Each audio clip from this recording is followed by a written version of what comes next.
नमस्कार दर्शक बंधु, आज हेउछि जून मास 2 तारिख सोमवार। आज दिन जाकर 20टी गुरुत्वपूर्ण खबर उपरे आसंतु नजर पकाइबा। ता पूर्वरु आपण मानक भल पाइबा स्वरूप गोटिए गोटिए लाइक एवं सब्सक्राइब निश्चय करिवे। तेबे आसंतु संपूर्ण खबर उपरे नजर पकाइबा। आजिर प्रथम खबर, देश रे कोरोना आक्रांतक संख्या 3000 पार करिथिबा बेले राज्य रे पुणी व्यापिला कोरोना। 11 रे पहुंचिला आक्रांत संख्या।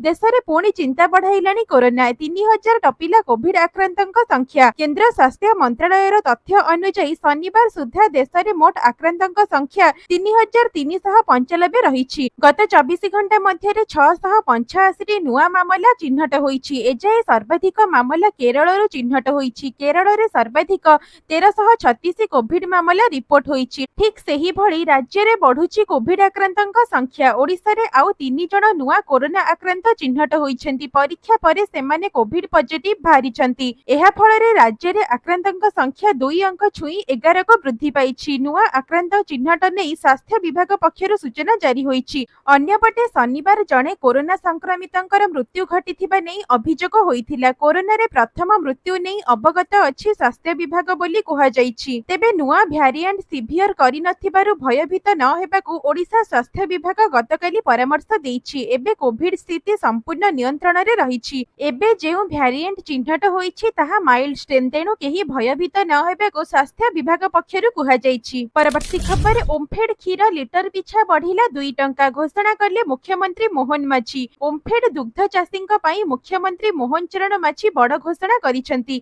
आजिठारु ओमफेड दुग्ध चाषी लिटर पिछा 3 टंका अधिक पाइबे। खाउटींक पई वृद्धि हेबाकू थिबा 4 टंकारू 2 टंका राज्य सरकार बहन करिवे बोली कहिसेंति मुख्यमंत्री मोहन चरण माझी। एहा द्वारा राज्य रे 2,50,000 दुग्ध चाषी उपकृत हेबे। एथिसह दुग्ध चाषींकर अकाल रे जदि मृत्यु घटे तेबे सेमानंकु 1 लाख टंकार बीमा मिलिबो। तेबे दुग्ध चाषींकु अधिक 3 टंका देबे सरकार। 30 टंका परिवर्ते 33 टंका पाइबे दुग्ध चाषी। दुग्ध चाषींक पई वर्धित दर आजिठारु लागू हेबाकू थिबा बेले जून 13 रु ग्राहकंक पई वर्धित दर लागू हेबो। एथिरे प्राय 2.5 लाख गोपालक लाभवान हेबे। परवर्ती खबर, ऑनलाइन रे ट्रांजैक्शन करूछंती कि होई जांतो सावधान, नचेत आपनकु देबाकू पड़िबो अधिक मूल्य। आजिकाली ऑनलाइन पेमेंट नीतिदिन लोके व्यवहार करती। सकाळु राति जाए प्रति क्षेत्र रे लोके यूपीआई रे अभ्यस्त हेलेनी। एटीएम जाई टंका उठाइबा बा बैलेंस चेक करिबार टेंशन एबे धीरे धीरे कमी गलानी। कारण आमे समस्ते घरे बसी बैंक रे केते बैलेंस अछि ताहा जानि पारुछु। हेले एबे मन इच्छा आउ अकाउंट रे बैलेंस चेक करि परिबे नाही। कारण यूपीआई क्षेत्र रे बड़ परिवर्तन हेबाकू जाउछि। खास करी ऑनलाइन पेमेंट जेमिति कि गूगल पे, फोन पे एवं पेटीएम रे नुआ नियम लागू हेबाकू जाउछि। कुहा जाउछि जे यूपीआई उपरे जरूरी ठारू अधिक लोड पडुथिबा कारणरु नेटवर्क को फ्री करिबा को एमिति निष्पत्ति निया जाइछि। बैंक माननको ए नै निर्देशनामा जारी होइछि। पूर्वरु दिन हेउ कि राति जेबे इच्छा सेबे लोके ऑनलाइन रे बैलेंस चेक करि पारुथिले। हेले एबे नुआ नियम लागू हेबा परे एणिकी निर्धारित समय सीमा रहिबो। एनपीसीआई पक्षरु मिलिथिबा प्राथमिक सूचना अनुसार सकाळ 10 रु 2 पहर गोटाए पुणी थरे संध्या 5 रु राति 9:30 पर्यंत बैलेंस चेक करिबाको समय दिया जिवो। किंबा एही समय रे बैलेंस चेक करि परिबे नाही ग्राहक। खाली सेतिकी नुहे बरं जेउ माने ऑटो पे सिस्टम रखुचंती, उदाहरण स्वरूप नेटफ्लिक्स, एसआईपी उपरे मध्य प्रतिबंधक लागिबो। परवर्ती खबर, कमिला वर्षा, आजिठारु पुणी बढ़िबो ताती। वर्तमान राज्य रे विशेष वर्षा संभावना नाही। आजिठारु पुणी बढ़िबो ताती। 5 रु 6 दिन मध्य रे तापमात्रा 2 रु 4 डिग्री सेल्सियस वृद्धि पाई पारे बोली पूर्वानुमान करिछि आंचलिक पाणीपाग केंद्र। उत्तर पूर्व आसाम और आखपाख अंचल रे रहिथिबा लघुचाप क्षेत्र एबे अस्पष्ट हेबारे लागिछि। तथापि संपृक्त घूर्णिबलय सेही अंचल उपरे रहिछि। दक्षिण पश्चिम मौसुमी वायुर उत्तर सीमा मुंबई, भवानीपाटना, पुरी, सैंडहेड द्वीप देई गति करुछि। फଳରେ आभ्यंतरीण ओडिशार अधिकांश स्थान रे एवं उपकूल ओडिशार जिल्ला गुड़िकर अनेक स्थान रे हालुकारू मध्यम धरणर वर्षा हेबो। आजिठारु मयूरभंज, बालेश्वर एवं भद्रक जिल्ला रे गोटिए रु 2टी स्थान रे बिजुली घड़घड़ी सह वर्षा मध्य हेबो। ए नै एही 3टी जिल्ला पई येलो वार्निंग जारी करिछि पाणीपाग विभाग। परवर्ती खबर, ग्राहकंक पई खुशी खबर, पुणी कमिला एलपीजी सिलिंडर रा दर।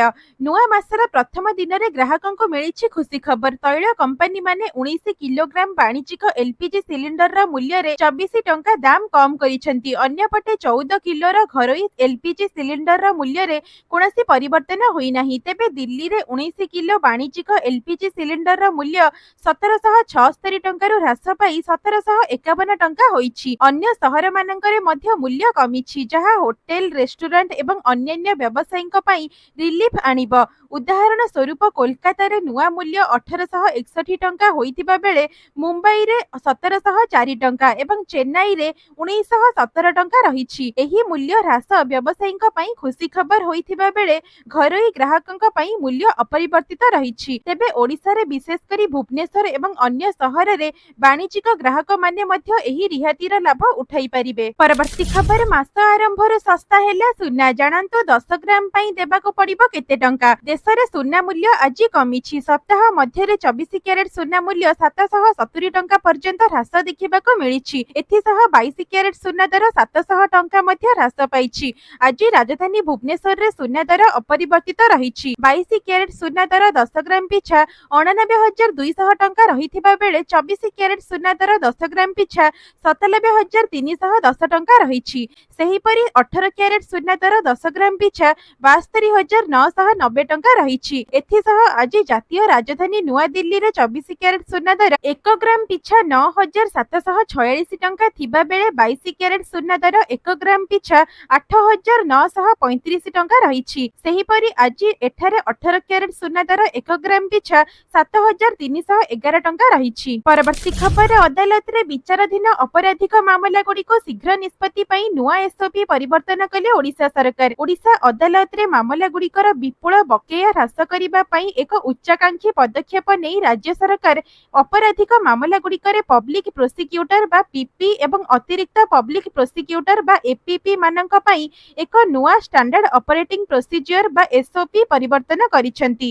ଏହି ଉଦ୍ୟମର ଲକ୍ଷ୍ୟ ହେଉଛି ଅନାବଶ୍ୟକ ବିଚାର ସ୍ଥଗିତ ହ୍ରାସ କରି ବର୍ଷ ବର୍ଷ ଧରି ବିଚାର ବ୍ୟବସ୍ଥାରେ ଅଟକି ରହିଥିବା ବିଚାର ପ୍ରକ୍ରିୟାକୁ ଶୀଘ୍ର କରିବା। ପରବର୍ତ୍ତୀ ଖବର, ମେ ମାସରେ ଆଶାତୀତ ବୃଦ୍ଧି ପାଇଲା ଜିଏସଟି କଲେକ୍ସନ, ଜାଣନ୍ତୁ କେତେ ଟଙ୍କା ହୋଇଛି ଆଦାୟ। ମେ ମାସରେ ଜିଏସଟି ଆଦାୟ 16.4% ବୃଦ୍ଧି ପାଇ 2.1 ଲକ୍ଷ କୋଟିରେ ପହଞ୍ଚିଛି। ସରକାର ଏ ନେଇ ସୂଚନା ଜାରି କରିଛନ୍ତି। ଏହା ପୂର୍ବରୁ ଏପ୍ରିଲ ମାସରେ ଜିଏସଟି ଆଦାୟ 2.37 ଲକ୍ଷ କୋଟି ହୋଇଥିଲା, ଯାହା ଜିଏସଟି ଆଦାୟ କ୍ଷେତ୍ରରେ ସବୁଠାରୁ ଅଧିକ ବୋଲି କୁହାଯାଇଥିଲା। ସରକାରଙ୍କ ସୂଚନା ମୁତାବକ ଘରୋଇ ନେଣଦେଣ ଉପରେ ମୋଟ ଜିଏସଟି ଆଦାୟ 13.7% ବୃଦ୍ଧି ପାଇ 1.50 ଲକ୍ଷ କୋଟି ହୋଇଥିବା ବେଳେ ଆମଦାନୀ ଉପରୁ ଜିଏସଟି ସଂଗ୍ରହ 25.2% ବୃଦ୍ଧି ପାଇ 51.266 କୋଟି ହୋଇଛି। ସେହିପରି ମେ ମାସରେ ମୋଟ କେନ୍ଦ୍ରୀୟ ଜିଏସଟି ଆଦାୟ 35,434 କୋଟି ଟଙ୍କା। ରାଜ୍ୟରେ ଜିଏସଟି ରାଜସ୍ୱ 43,902 କୋଟି ଟଙ୍କା ହୋଇଥିବା ବେଳେ ଏକୀକୃତ ଜିଏସଟି ଆଦାୟ ପାଖାପାଖି 1.9 ଲକ୍ଷ କୋଟି ଟଙ୍କା ରହିଛି ଏବଂ ଉପକର ରାଜସ୍ୱ 12,779 କୋଟି ଟଙ୍କା ରହିଛି। ଯଦି 2024 ମେ ମାସକୁ ଦେଖିବା ତେବେ ମୋଟ ଜିଏସଟି ଆଦାୟ 1,72,739 କୋଟି ଟଙ୍କା ହୋଇଥିଲା। ପରବର୍ତ୍ତୀ ଖବର, ଶ୍ରୀମନ୍ଦିରରେ ଡ୍ରୋନ୍ ଉଡ଼ିବା ଘଟଣାକୁ ନେଇ ପ୍ରତିକ୍ରିୟା ରଖିଲେ ଆଇନ ମନ୍ତ୍ରୀ। ଖୁବ୍ ଶୀଘ୍ର ଲାଗିବ ଆଣ୍ଟି ଡ୍ରୋନ୍ ସିଷ୍ଟମ। ଶ୍ରୀମନ୍ଦିର ଉପରେ ଡ୍ରୋନ୍ ଉଡ଼ିବା ଘଟଣାରେ ପ୍ରତିକ୍ରିୟା ରଖିଲେ ଆଇନ ମନ୍ତ୍ରୀ ପୃଥ୍ୱୀରାଜ ହରିଚନ୍ଦନ। ଶ୍ରୀମନ୍ଦିର ସୁରକ୍ଷା, ଶୃଙ୍ଖଳା, ଭକ୍ତଙ୍କ ସୁଗମତାକୁ ସରକାର ଗୁରୁତ୍ୱ ଦେଉଛନ୍ତି। ଶ୍ରୀମନ୍ଦିରରେ ଆଣ୍ଟି ଡ୍ରୋନ୍ ଟେକ୍ନୋଲୋଜି ପ୍ରକ୍ରିୟା ଆରମ୍ଭ କରିଛୁ ଏବଂ ବହୁ ଶୀଘ୍ର ଯୋଜନାର ପ୍ରକୃତ ଚିତ୍ର ପ୍ରତିଫଳିତ ହେବ ବୋଲି କହିଛନ୍ତି ଆଇନ ମନ୍ତ୍ରୀ। ଏପଟେ ପହଲଗାମ ଆକ୍ରମଣ ପରେ ପୁରୀ ଶ୍ରୀମନ୍ଦିର ସୁରକ୍ଷା ବ୍ୟବସ୍ଥାକୁ କଡ଼ାକଡ଼ି କରାଯାଉଛି। ମନ୍ତ୍ରୀ ଆହୁରି ମଧ୍ୟ କହିଛନ୍ତି ଯେ ଶ୍ରୀମନ୍ଦିରରେ ଆଣ୍ଟି ଡ୍ରୋନ୍ ସିଷ୍ଟମ ଲଗାଯିବା ଦ୍ୱାରା ଡ୍ରୋନ୍ ଉଡୁଥିବାର ଦୃଶ୍ୟମାନ ହେଲେ ତାହାକୁ ସହଜରେ ତଳକୁ ଖସାଇ ଦିଆଯାଇ ପାରିବ। ଏଥିଲାଗି ଆବଶ୍ୟକ ପଡ଼ିଲେ ଶ୍ରୀମନ୍ଦିର ପ୍ରଶାସନ ଅର୍ଥ ଯୋଗାଇ ଦେବ। ଏ ନେଇ ବିଚାର ଚାଲିଛି ବୋଲି କହିଛନ୍ତି ଆଇନ ମନ୍ତ୍ରୀ। ପରବର୍ତ୍ତୀ ଖବର, ପିଏମ୍ କିଷାନ, ଜାଣନ୍ତୁ କିସ୍ତିର ଟଙ୍କା ପାଇଁ କ'ଣ ରହିଛି ଜରୁରୀ ସର୍ଭ। କେନ୍ଦ୍ର ସରକାରଙ୍କର ପିଏମ୍ କିଷାନ ଯୋଜନାରେ ଚାଷୀମାନଙ୍କୁ ବାର୍ଷିକ 6,000 ଟଙ୍କା ଆର୍ଥିକ ସହାୟତା ମିଳୁଛି, ଯାହା ସିଧାସଳଖ ଚାଷୀଙ୍କ ଆକାଉଣ୍ଟରେ 2,000 କରି 3ଟି କିସ୍ତିରେ ପଠାଯାଉଛି। ଏହି ଯୋଜନା ଅଧୀନରେ 20ତମ କିସ୍ତି ଜୁନ ମାସରେ ଜାରି ହେବା ନେଇ ସମ୍ଭାବନା ରହିଛି। ପୂର୍ବରୁ ସରକାର ଦେଶବ୍ୟାପୀ ସାଚୁରେସନ ଡ୍ରାଇଭ୍ ଆରମ୍ଭ କରିଛନ୍ତି, ଯାହା 31 ମେ 2025 ପର୍ଯ୍ୟନ୍ତ ଚାଲିବ। ଦିଆଯିବ। ଏହି ଅଭିଯାନର ଉଦ୍ଦେଶ୍ୟ ହେଉଛି ଯେକୌଣସି ଯୋଗ୍ୟ ଚାଷୀ ଏହି ଯୋଜନାରୁ ବଞ୍ଚିତ ନ ହୁଅନ୍ତି ଏବଂ ସମୟ ମଧ୍ୟରେ କିସ୍ତି ପାଇଯାଆନ୍ତି। କୃଷି ମନ୍ତ୍ରାଳୟ ଦ୍ୱାରା ସମସ୍ତ ଯୋଗ୍ୟ ଚାଷୀଙ୍କୁ ଚିହ୍ନଟ କରି ଏହି ଯୋଜନା ସହିତ ଯୋଡ଼ିବା ପାଇଁ ରାଜ୍ୟ ଏବଂ ଜିଲ୍ଲାଗୁଡ଼ିକୁ ନିର୍ଦ୍ଦେଶ ଦିଆଯାଇଛି। ତେବେ ଆପଣଙ୍କୁ ଏହି ସବୁ କାମ କରିନେବା ଜରୁରୀ, ନଚେତ୍ କିସ୍ତିର ରାଶି ବନ୍ଦ ହୋଇପାରେ। ପ୍ରଧାନମନ୍ତ୍ରୀ କିଷାନର ପରବର୍ତ୍ତୀ କିସ୍ତି ପାଇବା ପାଇଁ ଚାଷୀମାନଙ୍କୁ ଇ-କେୱାଇସି କରିବା ଆବଶ୍ୟକ। ବ୍ୟାଙ୍କ ଆକାଉଣ୍ଟ ସହିତ ଆଧାର ନମ୍ବର ଲିଙ୍କ କରିବା ବାଧ୍ୟତାମୂଳକ ଏବଂ ଭୂମି ରେକର୍ଡ ଯାଞ୍ଚ କରିବା ଆବଶ୍ୟକ। ଯଦି ଏହି ପ୍ରକ୍ରିୟାଗୁଡ଼ିକ ମଧ୍ୟରୁ କୌଣସିଟି ଅସମ୍ପୂର୍ଣ୍ଣ ରହିଥାଏ, ତେବେ ଜୁନ୍ ମାସରେ ଆସିବାକୁ ଥିବା କିସ୍ତି ଆପଣଙ୍କୁ ମିଳିବ ନାହିଁ। ଏହି ସମ୍ପର୍କରେ ସାଧାରଣ ସେବା କେନ୍ଦ୍ର ବା CSC ମାଧ୍ୟମରେ ଶୀଘ୍ର କାର୍ଯ୍ୟ ସମାପ୍ତ କରିବା ପାଇଁ ସରକାର ଆବେଦନ କରିଛନ୍ତି। ଯୋଜନାର ଲାଭ ପ୍ରକୃତ ଯୋଗ୍ୟ ଚାଷୀଙ୍କ ପାଖରେ ପହଞ୍ଚିବା ସୁନିଶ୍ଚିତ କରିବା ପାଇଁ ଗ୍ରାମ୍ୟ ସ୍ତରରେ ଅଧିକାରୀମାନଙ୍କୁ ସକ୍ରିୟ କରାଯାଇଛି। ରାଜ୍ୟ ସରକାରଙ୍କୁ ନୂତନ ଯୋଗ୍ୟ ଚାଷୀମାନଙ୍କୁ ଚିହ୍ନଟ କରିବାକୁ ଏବଂ ପୁରୁଣା ହିତାଧିକାରୀଙ୍କ ସୂଚନା ଅପଡେଟ୍ କରିବା ପାଇଁ କୁହାଯାଇଛି। ତେବେ ପ୍ରଧାନମନ୍ତ୍ରୀ ନରେନ୍ଦ୍ର ମୋଦି 24 ଫେବୃଆରୀରେ ବିହାରର ଭାଗଲପୁରରେ ଚାଷୀମାନଙ୍କୁ PM କିଷାନର 19ତମ କିସ୍ତି ଦେଇଥିଲେ। ଏହାପରେ ଜୁନ୍ ମାସରେ 20ତମ କିସ୍ତି ଜାରି ହେବା ପାଇଁ ଯାଉଛି। ତଥାପି ଏପର୍ଯ୍ୟନ୍ତ ତାରିଖ ସ୍ଥିର ହୋଇନାହିଁ, କିନ୍ତୁ ଅନୁମାନ କରାଯାଉଛି ଯେ ଜୁନ୍ ମାସରେ ଏହି ଟଙ୍କା ଆସିପାରେ। ତେବେ ଆପଣମାନେ ଆମର ଏହି ଭିଡିଓଟିକୁ କେଉଁ ଜିଲ୍ଲାରୁ ଦେଖୁଛନ୍ତି କମେଣ୍ଟ ମାଧ୍ୟମରେ ଲିଖିକି ନିଶ୍ଚୟ ଜଣାଇବେ। ପରବର୍ତ୍ତୀ ଖବର, ଜୁନ୍ ମାସରେ 12 ଦିନ ବନ୍ଦ ରହିବ ବ୍ୟାଙ୍କ, ଜାଣନ୍ତୁ ଛୁଟି ତାଲିକା। ପ୍ରତି ମାସରେ ବ୍ୟାଙ୍କର କିଛି ପର୍ବପର୍ବାଣୀ ହେଉ ଅବା ଶନିବାର ରବିବାର ବନ୍ଦ ରହିଥାଏ ବ୍ୟାଙ୍କ। ରିଜର୍ଭ ବ୍ୟାଙ୍କ ଏଥିପାଇଁ ପ୍ରତି ମାସରେ ଛୁଟି ତାଲିକା ଘୋଷଣା କରିଥାଏ। ତେବେ ଜୁନ୍ ମାସରେ ବ୍ୟାଙ୍କ କାମ ରଖୁଥିଲେ ତୁରନ୍ତ ସାରି ଦିଅନ୍ତୁ କାମ, କାରଣ ଜୁନ୍ରେ ରଜ ଏବଂ ରଥଯାତ୍ରା ରହିଥିବାରୁ ବ୍ୟାଙ୍କ ଛୁଟି ରହିଛି। ଜୁନ୍ ମାସରେ 12 ଦିନ ପାଇଁ ବନ୍ଦ ରହିବ ବ୍ୟାଙ୍କ। ଏଥିରେ 7ଟି ଛୁଟି ରବିବାର ଏବଂ ଶନିବାର ରହିଥିବା ବେଳେ ଅନ୍ୟ 5ଟି ଛୁଟି ଅଲଗା ରହିଛି। ବିଭିନ୍ନ ରାଜ୍ୟରେ ପର୍ବପର୍ବାଣୀ ନେଇ ଭିନ୍ନ ଭିନ୍ନ ଛୁଟି ରହିଥାଏ। ତେବେ ଜୁନ୍ 6 ତାରିଖ ଇଦୁଲା ଜୁହା ଏବଂ ଜୁନ୍ 7 ବକ୍ରି ଇଦ୍, ଜୁନ୍ 8 ରବିବାର ଥିବା ବେଳେ ଜୁନ୍ 11 ସନ୍ଥ କବିର ଜନ୍ମଦିନ, ସେହିଭଳି ଜୁନ୍ 14 ଦ୍ୱିତୀୟ ଶନିବାର ଥିବା ବେଳେ ଜୁନ୍ 15 ରବିବାର, ଜୁନ୍ 27 ରଥଯାତ୍ରା, ଜୁନ୍ 29 ରବିବାର, ଜୁନ୍ 30 ରେମନାରେ ବ୍ୟାଙ୍କ ବନ୍ଦ ରହିବ। ତେବେ ଏହି ସବୁ ଦିନ ବ୍ୟାଙ୍କ ଛୁଟି ସବୁ ଅନଲାଇନ ଏବଂ ମୋବାଇଲ ଆପ୍ ଜରିଆରେ ବ୍ୟାଙ୍କ ସେବାରେ ଲାଭ ଉଠାଇ ପାରିବେ। ବିନା କୌଣସି ସମସ୍ୟାରେ ଟଙ୍କା ନେଣଦେଣ କରିପାରିବେ ଏବଂ ATM ସେବାର ମଧ୍ୟ ଲାଭ ଉଠାଇ ପାରିବେ। ପରବର୍ତ୍ତୀ ଖବର, ପେନସନ ନିୟମରେ ହେଲା ସଂଶୋଧନ, ବଢିଲା ଗ୍ରାଚ୍ୟୁଇଟି ପରିମାଣ। ରାଜ୍ୟ ସରକାରଙ୍କ ପକ୍ଷରୁ ସରକାରୀ ଚାକିରିଆଙ୍କ ଭବିଷ୍ୟତକୁ ଦୃଷ୍ଟିରେ ରଖି ଓଡ଼ିଶା ସିଭିଲ ସର୍ଭିସ ନିୟମରେ କେତେକ ସଂଶୋଧନ ଅଣାଯାଇଛି। ଦିବ୍ୟାଙ୍ଗ, ସ୍ୱାମୀ ପରିତ୍ୟକ୍ତା ଏବଂ ଝିଅମାନଙ୍କର ଭବିଷ୍ୟତକୁ ନିଶ୍ଚିତ କରାଯାଇଛି।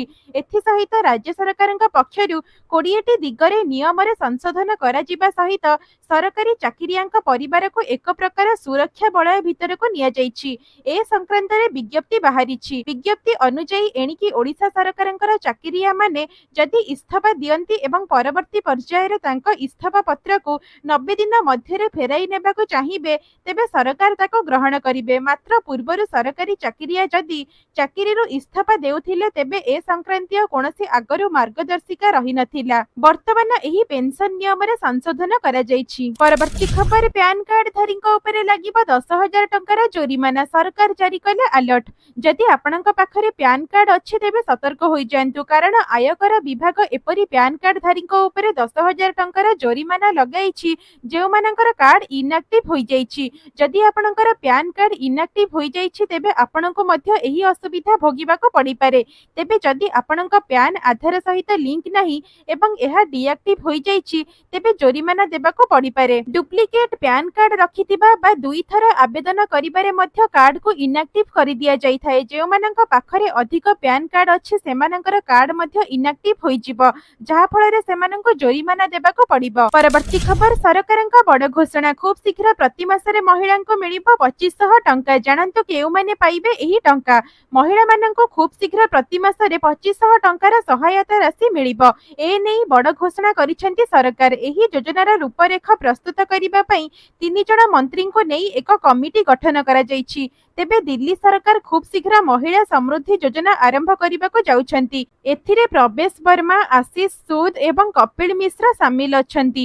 ଏହି କମିଟିର 2ଟି ବୈଠକ ଅନୁଷ୍ଠିତ ହୋଇଛି। ଏହି ବୈଠକର ସୂତ୍ର ଅନୁଯାୟୀ ମହିଳାମାନଙ୍କ ପାଇଁ ଆବେଦନ ପ୍ରକ୍ରିୟା ସହଜ କରିବା ପାଇଁ ଏକ ସ୍ୱତନ୍ତ୍ର ୱେବସାଇଟ୍ ମଧ୍ୟ ପ୍ରସ୍ତୁତ କରାଯାଉଛି। ଏହି ଯୋଜନା ଅଧୀନରେ ଦିଲ୍ଲୀର ଗରିବ ଏବଂ ଅସହାୟ ମହିଳାଙ୍କ ପ୍ରତି ମାସରେ 2500 ଟଙ୍କାର ଆର୍ଥିକ ସହାୟତା ଦିଆଯିବ। ଏହି ଯୋଜନା ବିଜେପିର ରେଖା ଗୁପ୍ତା ସରକାରଙ୍କର ଏକ ପ୍ରମୁଖ ନିର୍ବାଚନ ପ୍ରତିଶ୍ରୁତି ହୋଇଛି, ଯାହା ଏବେ ଦ୍ରୁତ ଗତିରେ କାର୍ଯ୍ୟକାରୀ ହେଉଛି। ପରବର୍ତ୍ତୀ ଖବର ଏଆଇ ର କମାଲ, ଏଣିକି ରକ୍ତ ବାହାର ନ କରି କେବଳ ମୁହଁ ସ୍କାନ କରି ହୋଇପାରିବ ବ୍ଲଡ ଟେଷ୍ଟ। ଆଜିକାଲିର ବ୍ୟସ୍ତବହୁଳ ଜୀବନରେ ସ୍ୱାସ୍ଥ୍ୟ ପରୀକ୍ଷା ପାଇଁ ସମୟ ବାହାର କରିବା କଷ୍ଟକର ହୋଇପଡୁଛି। ବିଶେଷ କରି ରକ୍ତ ପରୀକ୍ଷା କଥା ଆସିଲେ ଛୁଞ୍ଚି ସାହାଯ୍ୟରେ ରକ୍ତ ବାହାର କରିବାର ଭୟ ଏବଂ ହଇରାଣ ଲୋକଙ୍କୁ ଅଧିକ ଭୟଭୀତ କରିଥାଏ। କିନ୍ତୁ ଏବେ କୃତ୍ରିମ ବୁଦ୍ଧିମତ୍ତା ମାଧ୍ୟମରେ ଛୁଞ୍ଚି ଏବଂ ବ୍ଲେଡ ବ୍ୟବହାର ନ କରି ରକ୍ତ ପରୀକ୍ଷା କରାଯିବ। ରକ୍ତ ପରୀକ୍ଷା କେବଳ ମୁହଁ ସ୍କାନ ମାଧ୍ୟମରେ ମଧ୍ୟ ସମ୍ଭବ ହୋଇପାରିବ। କେବଳ ସେତିକି ନୁହେଁ, ମୁହଁ ସ୍କାନ ମାଧ୍ୟମରେ ଆପଣଙ୍କ ଶରୀର ବିଷୟରେ ଅନେକ ଗୁରୁତ୍ୱପୂର୍ଣ୍ଣ ସୂଚନା ମଧ୍ୟ ଜାଣିହେବ। ଏସବୁ ଏଆଇ ମାଧ୍ୟମରେ ସମ୍ଭବ ହୋଇଛି। ତେବେ କୃତ୍ରିମ ବୁଦ୍ଧିମତ୍ତା ସ୍ୱାସ୍ଥ୍ୟ ମନିଟରିଂରେ ବୈପ୍ଳବିକ ପରିବର୍ତ୍ତନ ଆଣିବାକୁ ଯାଉଛି। କେବଳ ମୁହଁ ସ୍କାନ ମାଧ୍ୟମରେ ଆପଣଙ୍କ ସ୍ୱାସ୍ଥ୍ୟ ସ୍ଥିତି 20 ସେକେଣ୍ଡରେ ପ୍ରକାଶ ପାଇବ। ପରବର୍ତ୍ତୀ ଖବର, ଏଥର ଭୁବନେଶ୍ୱର ବାସିନ୍ଦା ଦେଖିପାରିବେ ନାହିଁ ରଜ ଉତ୍ସବ, ସବୁ ପ୍ରେକ୍ଷାଳୟ ବୁକିଂକୁ ବାତିଲ କଲେ ସରକାର। ରଜ ଉତ୍ସବ ହେଉଛି ଓଡ଼ିଆ ଅସ୍ମିତାର ମହାପର୍ବ।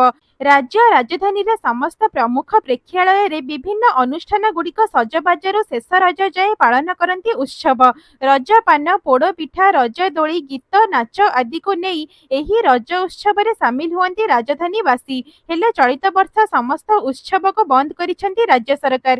କାରଣ ଭୁବନେଶ୍ୱରର 3ଟି ପ୍ରମୁଖ ପ୍ରେକ୍ଷାଳୟ ଜୟଦେବ ଭବନ, ରବୀନ୍ଦ୍ର ମଣ୍ଡପ ଏବଂ ଭଞ୍ଜକଳା ମଣ୍ଡପରେ ରଜ ଉତ୍ସବ ପାଳୁଥିବା ଘରୋଇ ଅନୁଷ୍ଠାନ ଗୁଡ଼ିକ ବୁକିଂ ବାତିଲ କରାଯାଇଛି।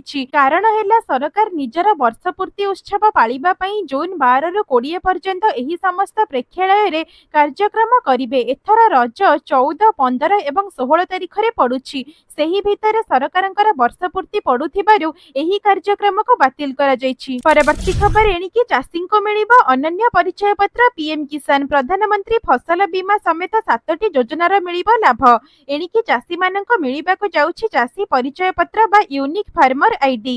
ଏହି ପରିଚୟ ପତ୍ରରେ ଆଧାର ନମ୍ବର ଏବଂ ମୋବାଇଲ ନମ୍ବର ସହିତ ଚାଷୀର ଜମିର ମାଲିକାନା ସମେତ ବିସ୍ତୃତ ବିବରଣୀ ରହିବ। ଏହି ପରିଚୟ ପତ୍ର ଥିବା ଚାଷୀଙ୍କୁ ସହଜରେ ପିଏମ୍ କିଷାନ ସହାୟତା ମିଳିପାରିବ। ହେଲେ ସେଥିପାଇଁ ପଞ୍ଜୀକରଣ ବାଧ୍ୟତାମୂଳକ। ସେହିଭଳି ଆଗାମୀ ଦିନରେ ଚାଷୀ ମଣ୍ଡିରେ ଧାନ ବିକ୍ରି କରି ସର୍ବନିମ୍ନ ସହାୟତା ରାଶି ପାଇବା ପାଇଁ ଏହି ପରିଚୟ ପତ୍ର ଦ୍ୱାରା ମିଳିବ ଯୋଗ୍ୟତା। ପରିଚୟ ପତ୍ର ନଥିଲେ ମଣ୍ଡିରେ ଧାନ ବିକ୍ରି କରିବାକୁ ଚାଷୀ ଅସୁବିଧାରେ ପଡ଼ିବେ।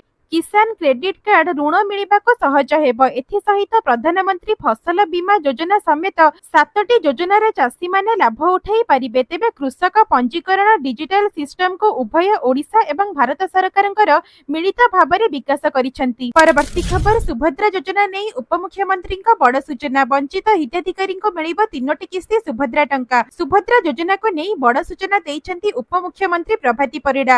ଆଇଆଇଏମ୍ ସମ୍ବଲପୁରର ଛାତ୍ରଛାତ୍ରୀ ସୁଭଦ୍ରା ସର୍ଭେ କରିବେ ବୋଲି ଉପମୁଖ୍ୟମନ୍ତ୍ରୀ କହିଛନ୍ତି। ତାଙ୍କ କହିବା ଅନୁସାରେ ଜଣେ ବି ହିତାଧିକାରୀ ସୁଭଦ୍ରା ଯୋଜନାରୁ ବାଦ ପଡ଼ିବେ ନାହିଁ। ଏନେଇ ସରକାର ଉଚିତ ପଦକ୍ଷେପ ନେଉଛନ୍ତି। ଯେଉଁମାନେ ଏହି ଯୋଜନାରୁ ବାଦ ପଡ଼ିଛନ୍ତି ସେମାନେ ହିତାଧିକାରୀ ଚିହ୍ନଟ କରିବା ପାଇଁ ପୁଣି ସର୍ଭେ କରିବେ ରାଜ୍ୟ ସରକାର। ତେବେ ଆଇଆଇଏମ୍ ସମ୍ବଲପୁରର ଛାତ୍ରଛାତ୍ରୀ ସୁଭଦ୍ରା ସର୍ଭେ କରିବେ। ସର୍ଭେ କରିବା ପରେ ସରକାରଙ୍କ ନିକଟରେ ସମସ୍ତ ରିପୋର୍ଟ ଦାଖଲ କରାଯିବ। ତେବେ ବଞ୍ଚିତ ଥିବା ସମସ୍ତ ହିତାଧିକାରୀଙ୍କୁ ଏକା ସାଙ୍ଗରେ 3ଟି କିସ୍ତି ଦିଆଯିବ ବୋଲି ଉପମୁଖ୍ୟମନ୍ତ୍ରୀ ପ୍ରଭାତୀ ପରିଡ଼ା କହିଛନ୍ତି। ତେବେ ଆପଣମାନେ ଆମର ଏହି ଭିଡିଓଟିକୁ କେଉଁ ଜିଲ୍ଲାରୁ ଦେଖୁଛନ୍ତି ଏବଂ ଆପଣମାନେ ସୁଭଦ୍ରା ଟଙ୍କା ପାଉଛନ୍ତି କି ନାହିଁ କମେଣ୍ଟ ମାଧ୍ୟମରେ ଲେଖିକି ନିଶ୍ଚୟ ଜଣାଇବେ।